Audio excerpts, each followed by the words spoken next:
Après les dégâts causés par les orages de grêle, l'heure est donc au bilan.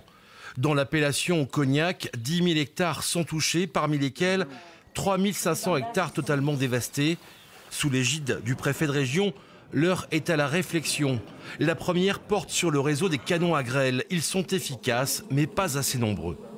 Il aurait fallu avoir un dispositif au sud de Bordeaux si on avait voulu être pleinement efficace, même si les scientifiques présents nous ont rappelé qu'il n'y avait pas d'absolue certitude, qu'on empêchait la grêle partout, mais on la limite quand même fortement avec ce dispositif. Oui, il est nécessaire et il ne dépend que de nous, acteurs locaux. L'État devrait accompagner l'extension du dispositif. Pour les responsables de la profession, c'est une réponse à la récurrence de ces phénomènes climatiques. Néanmoins, elle ne suffira pas à dissiper l'intégralité du risque.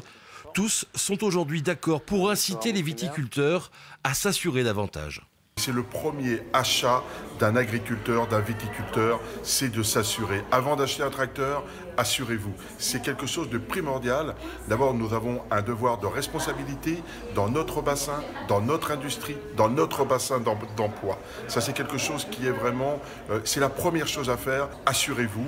Pour accompagner les viticulteurs touchés, des dispositions fiscales devraient être mises en œuvre comme le report des cotisations ou l'exonération de l'impôt sur l'épargne de précaution.